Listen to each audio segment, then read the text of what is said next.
আন্তর্জাতিক শ্রমিক সম্মেলন অনুষ্ঠিত হয়। সেই দ্বিতীয় আন্তর্জাতিক শ্রমিক সম্মেলনের অধিবেশনে একটি নারীদের অধিবেশন অনুষ্ঠিত হয়। সেখানে 17টি দেশের 100 জন নারী উপস্থিত ছিলেন। সবার সর্বসম্মতিক্রমে 8 মার্চ অধিকার আদায়ের লড়াইয়ের নারীর মর্যাদার একটা ঐতিহ্যবাহী দিনকে বিশ্ব নারী দিবস ঘোষণা করা হয়। এরপর থেকে আমরা 8 মার্চ আন্তর্জাতিক নারী দিবস পালন করে আসছি।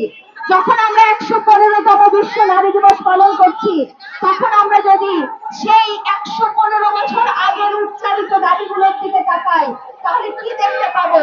আমাদের এই বাংলাদেশে নারী শ্রমিকরা সমকাজে সমমজুরি পান না। কর্ম পরিবেশের কি বাধাই আছে? আপনারা যারা খেতে কাজ করে যে নারীরা, তাদের তো বাথরুমেরও ব্যবস্থা নাই। যে নারীরা সড়কে কাজ করে, নির্মাণ শ্রমিক হিসেবে কাজ করে, চা বাগানে কাজ করে, তাদের কর্ম পরিবেশ কোথায়? তাদের জন্য স্বাস্থ্যকর বাথরুম কোথায়? তাদের জন্য ডেকেয়ার সেন্টার কোথায়? আমরা কিন্তু সেগুলো দেখি না।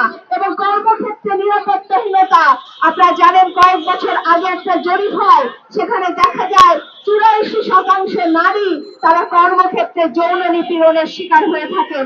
সংগ্রামী বন্ধুগণ, আমরা দেখি যে আমাদের সেই দাবিগুলো কিন্তু 115 বছর পরে শুধু ভোটাধিকারের দাবি ছাড়া আর প্রায় কোনো দাবি কিন্তু আমরা দেখি আদায় হয়নি বা বাংলাদেশে এখনো বাস্তবায়িত হয়নি। আমরা যদি ভাবে নারী বিদ্বেষী কর্মকাণ্ড তো সারা দেশে ছড়িয়ে পড়ছে, নারীদের পোশাক পর্যন্ত ঠিক করে দেওয়া হচ্ছে যে সে কি পোশাক পরবে সেটা তার বিষয় না, সেটা পুরুষতন্ত্র ঠিক করে দিবে যে তার পোশাক কি হবে। সংগ্রামী বন্ধুগণ, আমরা বলতে চাই যে স্লোগান উঠেছিল সেই 8 মার্চে 1857 সালে সেই নিউ ইয়র্কে উঠেছিল, সেই স্লোগান ছিল সম অধিকারের, সেই স্লোগান ছিল মানুষ হিসেবে মর্যাদার দাবিতে, সেই স্লোগান কোনো বিচ্ছিন্ন ঘটনা নয়। আমরা বলতে চাই নারীর অধিকার, নারীর মর্যাদা কোনো বিচ্ছিন্ন ঘটনা নয়।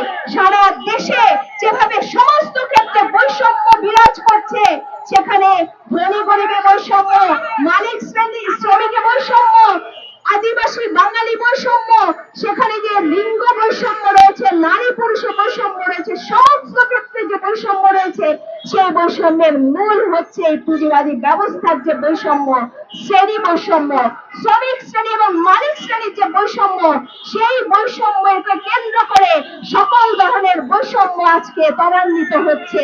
ফলে আমরা আজকে দেখি এই পুঁজিবাদী সমাজে নারীর শ্রম সেটা সস্তায় বিক্রি হয়, আর নারীর দেহ সেটা পণ্যে পরিণত হয়ে গেছে।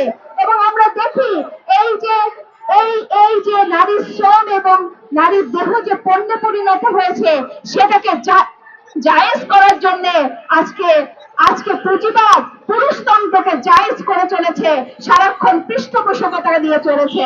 সংগ্রামী বন্ধুগণ, তাই আমরা বলতে চাই যে নারী অধিকারের আন্দোলন সমাজ পরিবর্তনের আন্দোলনের সাথে যুক্ত, সমাজতন্ত্রের লড়াইয়ের সাথে যুক্ত, বৈষম্যহীন সমাজ প্রতিষ্ঠার আন্দোলনের সাথে যুক্ত।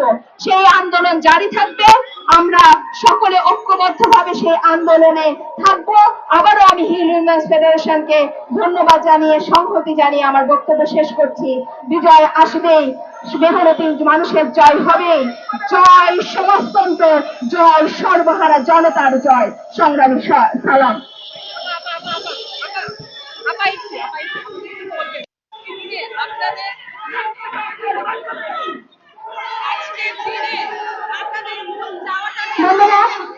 আমরা